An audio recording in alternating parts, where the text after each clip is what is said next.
Welcome everyone. It's the weekend of the Snyder Cut, and oh no, damn, this goes out on Monday. Well, we've got great stuff lined up for you guys. Mini Matters, a miniature and painting podcast. Really good stuff. And I paused and I didn't tell you because I've forgotten. And I edited all the videos I don't know. Well, actually, as you say, Lionel and I have been talking now for the last 2 hours about the Snyder Cut. Doing a post-mortem of the Snyder Cut, yeah. Yeah. I was actually thinking while we were chatting, we should just record this and just do a mini-mat special called the Snyder Cut review. And it would have been quite good watching, I think, genuinely. I don't know how much crossover there is on our audience though, in terms of miniature painters and comic book watchers. I mean, we could create another poll, couldn't we? We know people prefer busts, so we could cover that. Interestingly, we've got bust this week. We've got busts. We've got not busts. We've got Games Workshop. We've got actually a little bit of everything in this show, haven't we? Got a little bit of everything, Jamie. Try to cater for everybody. Was that a conscious decision, or was it just luck?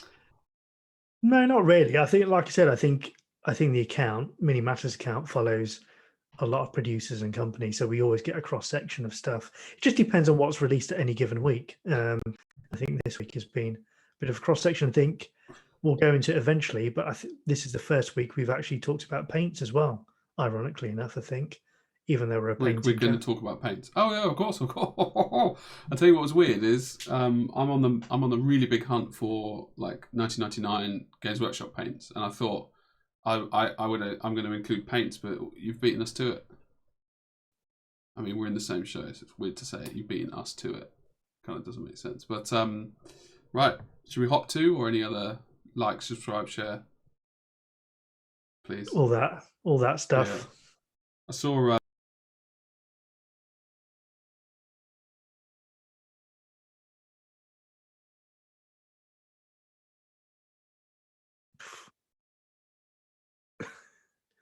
It's an awkward thing to do, but we have to do it.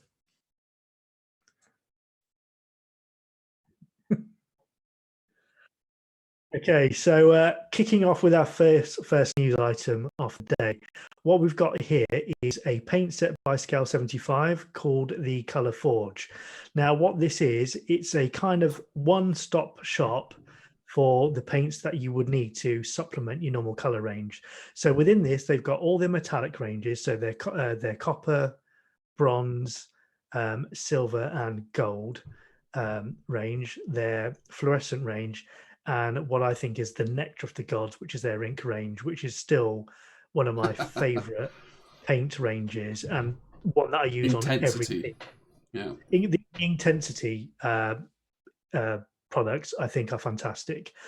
Obviously fell in love with them when we first started using them via Alfonso, and that love has stayed. And I know a lot of people talk about other inks that you can get from hobby shops, and I know Aero Colors popular as well, but for me Intensity is the only one that I buy all of them, and they're on my desk all the time and I use them quite a lot. There's two sets, aren't there? Yeah, so I bought the first set, the second set, and then obviously I bought Alfonso's Color Theory painting set, which has more of them in it. So I've actually got some duplicates, but they're fantastic. So essentially, go ahead. Well, one sec. Yeah, sorry guys. Because as we said, we were talking for so long, my headphones ran out, and they're meant to last 8 hours, which is disconcerting. But obviously, I'm back on. So inks. Yeah. So I think where we left off is we were talking about Intensity and how much I like them. So what they've released is this box. Now, I don't think it's a new release, but what they tend to do is they bring up highlights of products that they have every Friday, and this popped up on their news feed this week, and it's the first time I'd seen it, so I thought I'd mention it. Now, a lot of painters tend to build up their standard color range, but probably don't have that many metallics. Definitely don't really delve into fluorescent colors till much later on in their painting journey, and maybe inks as well.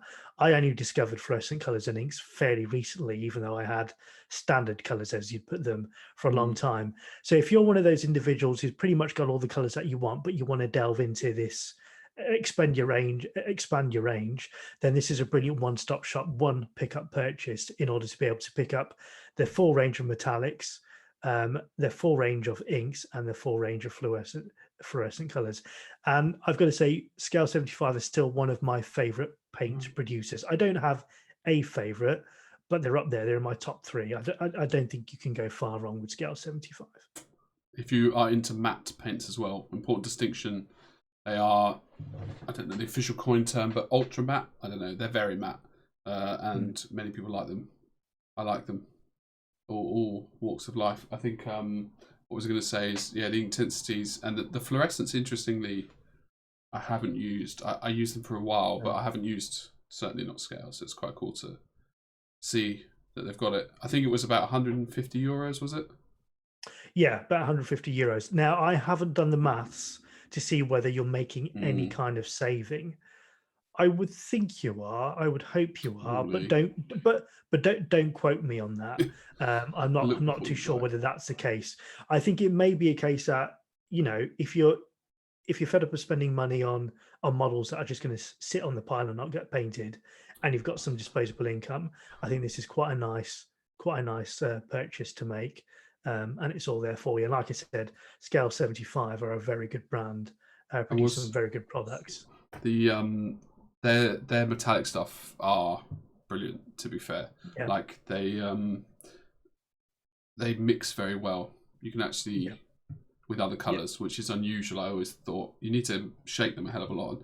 I'm also interested to see if people want to hear our opinions on products, because you know that's interesting. Let us know. I remember using their metallics for the first time after GW, and it was a world apart in terms of how thin they were, how easily they left the brush in comparison to the GW ones. And you're right, Jamie. They mix very well. And I think I've got them all, but I've used the copper series and the gold series a lot, and the gold series is brilliant. I've used that a lot.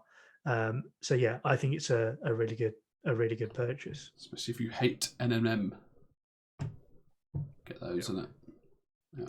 Okay, so next up is one which is close to my heart. So a lot of people will remember that Marvel United was released, and it was a really popular Kickstarter last year, which was done by Sigmar Games. But the models were all designed, sculpted, produced, and some amazing box art was all done by Big Child Creatives.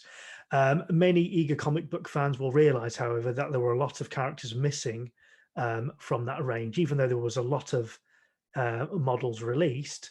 The most obvious was the X-Men and the Mutants were missing, and also the Fantastic Four.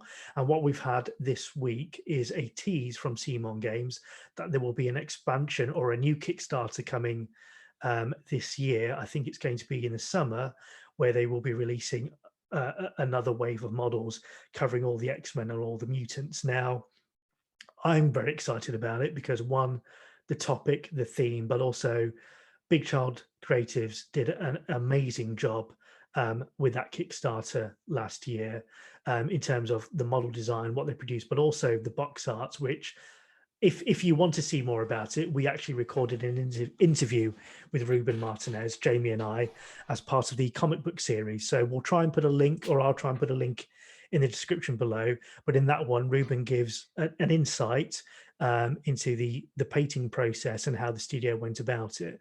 But I know for me, it was a Kickstarter that seemed to have a lot of people excited. And I'm very excited about this. Unfortunately, I missed the Kickstarter last time, and I had to pay scalpers fees in order to get a copy. So I'm keen to jump on this one myself personally. So they won't be releasing the old models then, I guess. Well, I don't know. This is something that I'm hopeful of, but I don't know because it's Sigmar, and because Sigmar are a big company and they don't really need to do that, they might not bother. But I'm hopeful that they might have a bolt-on pledge whereby you can pick up some of the extras from before. I'm not too sure though, because a lot of that didn't go into general production. It was Kickstarter exclusive. So it may be the case that it was all produced just purely to order.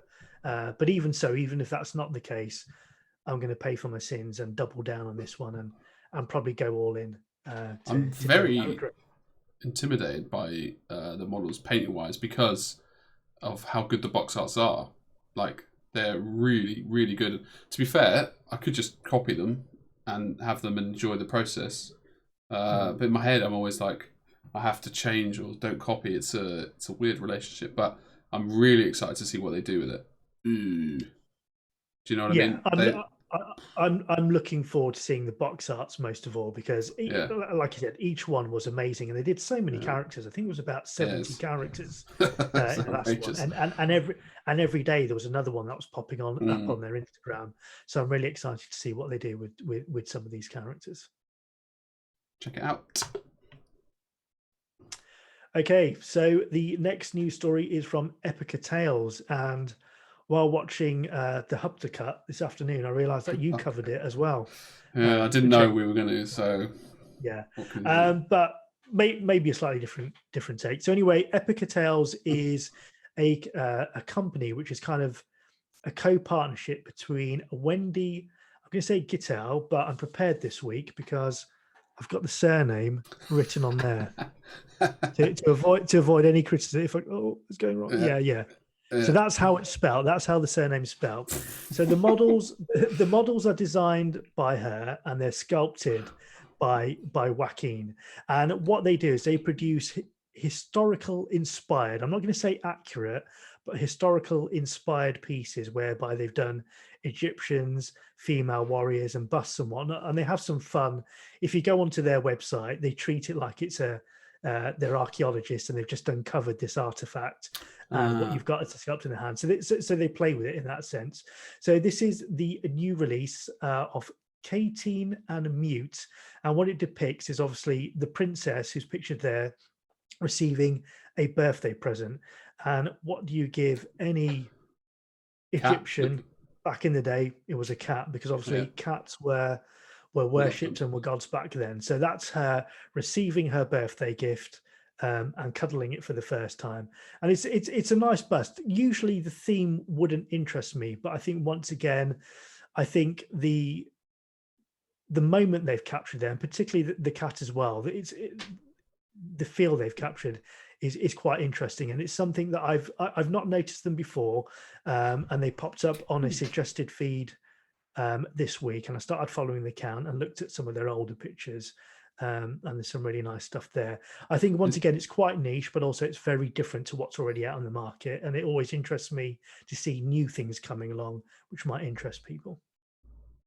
I agree. Interesting. Do you mean you hadn't seen the 4 of the bus, or you hadn't seen Epica Tales as a I hadn't seen Epica Tales as a company. Obviously, I had seen them on Joaquin's same. Yeah, because he obviously sculpts all of them, but I hadn't appreciated that it was a separate company in essence, and that they were designed by Wendy. I think that is what you're getting. When I covered it in the old what's it called, the Hupper show, I just credited Joaquin. I didn't know it was by Epica. And I guess I misinterpreted that on his tweet. But yeah, I agree. And, I think the cat. And I think it's worth noting as well, in terms of Wendy as well, I believe she does all the photography for Joaquin's stuff as well. So I've always noticed that Joaquin's projects are always photographed in a certain way. There's a signature style, and that's because Wendy is a professional photographer as well, and photographs all of his pieces. Tiny. I think we have 2. Yeah, there you go. There's all the brood. Are you allowed to say that's that? all. Yeah. So that's all the ones that have been released to date. And yeah, they're available now. I think are they about €40 a piece? Pretty reasonable, yeah. Standard price. I think they're born by 10, aren't they? I like that they all come with their own plinth bus, whatever you want to call it. Yeah, it's very nice. Very nice. Indeed. Okay, so next up is this by Blacksun Miniatures. It's called the Demon Book. Now, this was released as a pre-order some time ago, but the pre-order sold out. Wave 1 and Wave 2 has sold out. Now, I wasn't too sure whether this was only going to be a pre-order, so I contacted Blacksun Miniatures, and they came back to me and said, no, it's coming out on general release in May. Now, the reason it kind of caught my attention this time is because the box art has only recently been released.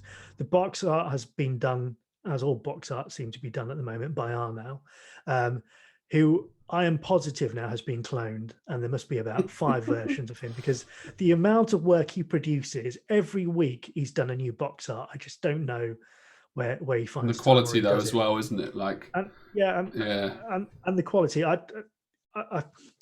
Yeah. I mean, I'm joking, but I am slightly suspicious in terms of how he does so much so quickly. There's got to be more than one of him. It's fascinating, really, isn't it? I think when you get to a certain level, you just like the fact that he did that model in 4 hours, and we were like, that's like Really? 3 weeks worth of work. Yeah, did you, or did your cats do it? Yeah.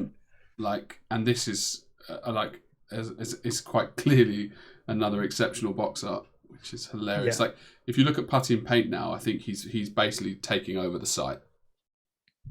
Yeah, and I think what's obviously I'm viewing a lot more now in order to get items for the news desk, and seeing a lot of releases with a lot of different companies. And his name is there every week. Every week he's produced something. Yeah. To the point now where I stopped tagging him. So I usually tag when I do a news item. I tag the company, I tag the sculpture if I find it, and I tag the painter. I've stopped tagging the painter because otherwise he's going to get an injunction out on us every week. I'm just tagging him week in, week out. Between him and whacking his ability to sculpt as well over and over again, it's becoming ridiculous. So anyway, this box art has come about in the last week or so, which is why it gained my attention. And it's worth noting as well that there is a bust version of this as well, which is sold out as a pre-order and which should be coming back in. And the box art for that, you might have seen, Jamie, was done by Michael Piskarski as well. So box arts are, so box art's available for both of them. But if you did miss out on the pre-order because it's showing as sold out, fear not. It's coming in. It's coming in for general release in May, and you'll be able to get your hands on it. I did like this because I think Blacksun Miniatures have got a very big range of nice models. And if you've not seen them, I would encourage you, even that these are sold out, I would encourage you to go over to the site and just look at the sheer scale of the catalogue they've got and the quality they've got, because once you move away from GW, it's one of the first companies you generally hear about, and you look at these models and they are fantastic. But I think what they've managed to capture here is something very different to what they've already got on their catalogue. It's a lot of barbarians and orcs, isn't it, at the moment? Kind of. Yeah. And I like the horror aspect of this. And it's worth saying as well, they have been a bit quiet on releases, but I have noticed there are a lot of sculptors at the moment working on pieces, and they seem to be tagging Blacksun in the description. So I'm expecting a whole wave of releases coming from Blacksun very soon, because there's certainly a lot of sculptors out there sculpting. I think it goes that way. Yeah, like for Dragonhead models now, I've got like so many in progress, and I've only released 3 models. So I only imagine someone like Blacksun, who, I don't know, have however many releases a year, 10, 12, 11, whatever. Yeah, it takes time, and you go in waves, and it's super weird. And it must be, imagine having like all these releases that you're super excited to get out. It must be quite fun. And like I said, I forgot until I went back into the site when looking at the details for this release, and I forgot how much they've got and So how much. good their pieces are as well. If you haven't, and I think a lot of our audience have, and a lot of the community have heard of them, but if you haven't, I would really encourage you to go and have a look. I guarantee there's something there for everybody. Probably will end up spending money. Yeah. The only issue is whether they've got them in stock at the moment or not, because I think they've had some which haven't been cast for a while. But it's worth having a look there. There's a lot there. I think that's the bottleneck in our industry at the moment is good casters. Yeah, it really is, because like the rate that model companies are popping up. Yeah, I know Broken Toad cast pretty much 50%, possibly 50% of theirs, and then another 50% or the rest is sculpted by others. So it just depends on the piece that you're interested in. I know I had my eye on 2 of the barbarians, and they've not been in stock for a long time. Must be weird. Yeah, they need to hire some people and teach them to cast. Yes. Right. aiming at that 17% of the audience, Jamie, that our poll told us Yeah, last week. you'll also notice though that we are we're writing people's names now, guys. Big improvement. It only took us 4 weeks, but you will notice that I didn't write the name for this release because I figured that everybody under the sun will know what Warhammer 40,000 is. We can pronounce Warhammer 40,000 with confidence as well, Jamie, and Games Workshop. That's true. So yeah, this is this weekend's release, which is a new box set, Piety and Pain. And because I was basically going to say I don't actually know what that first word is, which is English, just to give the viewers some context on. Yeah. So it's pious, yeah, piety. So basically the religious aspect of being pious. So the piety part will be the Sisters of Battle. The pain part will be the Dark Elves, or what are they called? Elder. Oh yeah, okay, fair enough. Dark Eldar. I don't even know how to pronounce. I don't want to know. How ironic that we went in this with confidence on our pronunciation, and then we messed up on this. Sisters of Battle. Hold on, we're back in the game.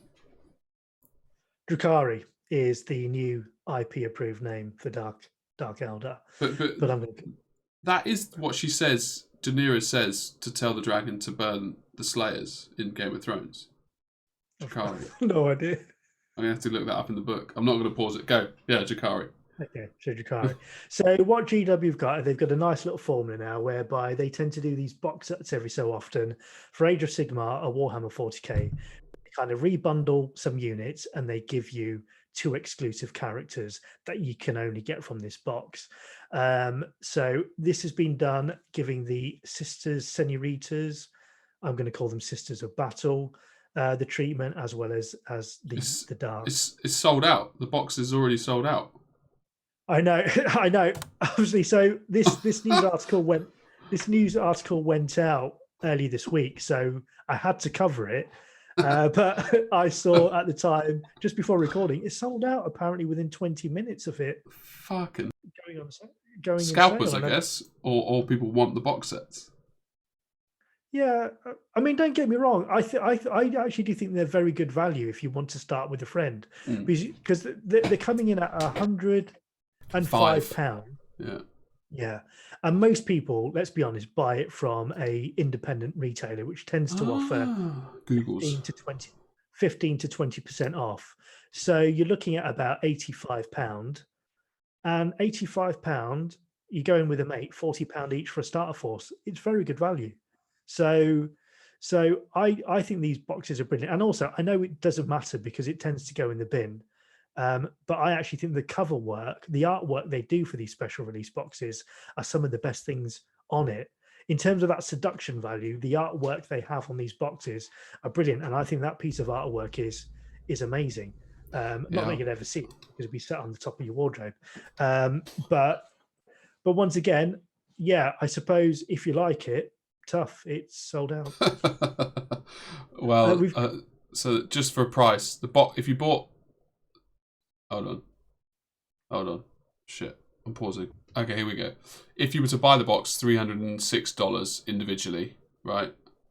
Oh, is that right? Okay. Yeah, but the box, you basically save $136 if you were to buy this, which is now sold out. But it's sold out in the UK. It is possible that in other countries, it's still available. So yeah, I suspect there may be a second wave of it as well. I don't know whether the limited numbers is. Not normally, but I just wonder whether the limited numbers are down to the fact that we're obviously living in unique times, Jamie, and therefore they haven't been able to get the product out at the numbers they want. So I don't know. We've got 2 pictures as well, haven't we, of the characters? We do. We certainly do. So that is.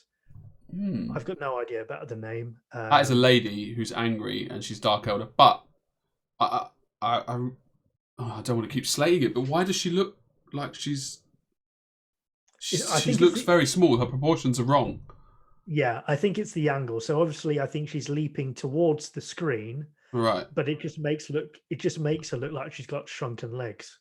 Yeah, massively. Yeah. She looks like, or maybe they used up too much plastic on the hair. and they didn't have enough left over Yeah, for the lip. that's probably what it is, to be honest. So it's sold out on all the other sites that I'm looking at. Oh, I don't even want to buy it. I don't know what I'm looking.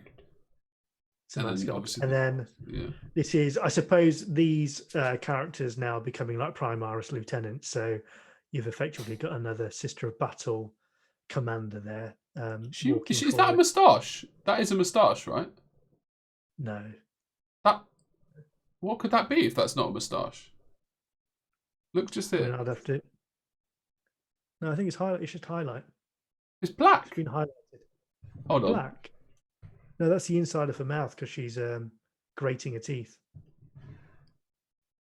That's so weird. Hold on. Okay. Yeah, okay. I think the angle's really bad because I think it's a little bit like, you know, when you get those things and they're like, is it a duck or is it an old woman? And you're like, oh, I see the duck. And then you look at it and then you go, okay, I can see the woman. From this angle, I can't see what you're seeing. I can it's just a moustache. It's clear to me. Right? Because you've got the bottom lip, the pink, then you've got the upper lip, the white bit, and then you've got the moustache. Right? But I've looked at the 3D version. Hold on. This is worth investigating. This is cutting edge stuff. Right? I'm pausing just. Okay, cool. So I can clearly see, and you can see that, right, Lionel? Yep. That it's a mouth there, right? It's like really clearly a mouth, right? But oh crap! Hold on. Oh, right, I've got to click it. Sorry, mute. Oh my god. Right, a moustache. Just here. Right, bottom lip, upper lip, and then he's got this big tash. I'm just seeing that a shadow from the underside of the lip. But like here, matte lip, absolutely. But here, it's a moustache. Right, anyway, I suppose that's not important.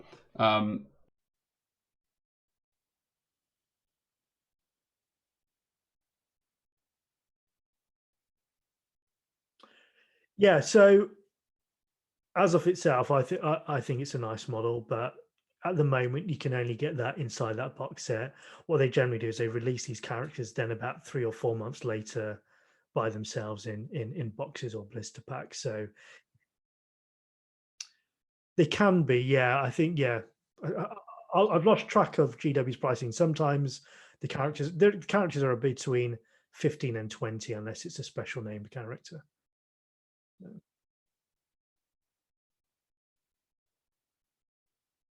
I think as well, Sisters of Battle are very, very popular, aren't they? So I think there'll be a lot of people who want it to add to their existing armies or start new ones.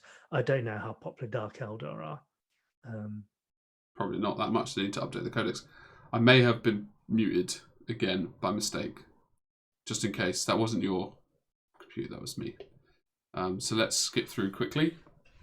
Okay, so another thing that happened today is they had one of their previews again. So what GW tend to be doing in the current climate with lockdowns and whatnot and shows not taking place is they tend to be doing special previews every 2 to 3 months. And they did one this week where they looked at some of the upcoming releases. We're not going to cover them all because there was a lot in there. Rules and stuff we're not going to cover. And there were a few releases that we weren't interested in. What you've got here, though, is the new starter box for Necromunda. So it's kind of been reinvented again, where if you want to start the game, you've got 2 gangs and some more scenery. What's different here is they've included the Dalak gang, which were a fairly new release. And they've replaced the Goliaths, which were already in the starter set. And you've got the Eshta gang, which are quite popular. You've got your hardback rulebook in there, everything, all your scenery in order to start. And once again, much like the last starter box we saw, if you want to jump in with a friend, then you can go halves on it. And then you get a gang each, and then you've got a game ball to play over. So it's a nice starter product. And I think the Necromunda range is very well done. It's one of the things that has been designed by Forge World and released by Forge World, but is covered using plastics and not their resins. And I think consistently the quality has been very good, much like the Blood Bowl, where they're releasing quite regularly, and they've got good sculptors, good nice paint jobs, a different style to painting to the main studio, which is a nice to see. They both have a place and they're both attractive, but it's nice to see different styles going on. And I know this has got a very popular or big niche following as well. Yeah, I think the standalone games are quite cool, honestly. Yeah, like what they're doing. It's good. I'm not going to go too much about them. And then our last item of news. Yeah, so the last item was the other preview that we got was the return of the vampire armies for Age of Sigmar. So when Warhammer Fantasy, as we knew it, ended, they kind of ended a lot of the old armies, like the Tomb Kings and whatnot, and we saw new armies come in. I think at the moment we've got 2 or 3 different versions of undead or under the undead umbrella, and they've all been given different names, and I don't know the names now, but you've got one army which is mostly ghostly biased, you've got another army which is Nagash led, which is mostly the skeletons and whatnot. But what had disappeared off the scene was the old vampire counts and their hordes of zombies, which was basically essentially your Bram Stokers and your Hammer horror inspired army, and they've just been re-released and re-announced in this preview as well. So you've got the vampire lords coming back, and what you've got here are the blood knights, which have had a new sculpt and a new update. I know before they were that sought after, the old models were quite expensive, even direct from Games Workshop. I think a box of 5 was about £50, and I think that's because it still had fine cast or maybe metal components in it. So what you've got now is updated sculpts, a bit more animated. I quite like the look of this. I mean, obviously with the red armor and whatnot, they're playing heavily towards the Bram Stoker's Dracula that they did with his name's gone from me now. Jim Gordon in Batman. I forget his name now. Wait, should we pause it? Yep, he's fighting the Crusades. Oh, sorry, I unpaused it. Gary Oldman. Okay. It was Gary Oldman. Only just now. Yeah. So Gary Oldman's version of Dracula, where he's got the red armor and whatnot in the beginning of the film before he turns his back and gets cursed. So yeah, I thought these were quite nice, something different. And once again, I think where the 40k universe has become a bit routine and a bit samey, I think I'm finding a lot more originality in terms of the way they're reinventing the AOS universe, and I'm seeing a lot more. This is what I don't. How are they justifying bringing these back? Have you read it all into the lore? No, I mean, like I said, I don't game anymore. I don't game anymore. So I haven't read the lore. I don't know whether they're saying they've always been there and now we're just doing a book on them. They never really died, and they're coming out. I think it's interesting though, because now you've got 3 or 4 undead armies. They're all different. One's a ghost army, like I said, one's a skeleton army. This one is a vampire-led one with zombies. Whereas before they used to all fall into one force. Yeah. That was the last time I checked it. Actually, was when you had these good, bad, basically, right? You had the forces of death, and that was it. Whereas now the forces of death are a section, and they've got 3 or 4 separate armies underneath them. But I suppose once again, it's like the elves in terms of the Lumineth and whatnot. I think what's interesting is each of these armies have got a very different style, a very different silhouette, where you don't feel like they're watering down the force by splitting them out. They all do feel very distinct and very diverse. So I think they're doing a good job of it, and they're getting away with it as a result. I think it makes sense as well from a business point of view, like kill off everything and then just slowly bring it back, basically. Because they're bringing back all the armies that were basically there before, right? But yeah, the only ones that haven't. Oh, actually, yeah, the kind of Tomb Kings have made it back in a way. They came back as, what do you call it? Inspired by, my brain's gone blank today. Inspired by the Persians. So you had I think, are they called the Death Ras? No, they came back. Okay. So there was basically the skeletons who looked like they were dressed as Persians, which is basically their version now of Tomb Kings. So yeah. Well, I literally would not. You can't ask me that because I have no idea. Sorry. Yeah. Well, I think that's us, right? That's it. Yeah, that's all the news. Action-packed show, wasn't it? To be honest, we had a lot of ups and downs. Headphones going off, pauses. I muted myself for an extended period of time, and I had probably like maybe even a minute, which is crazy. Hopefully a minute where I didn't talk much, but I have a feeling I did.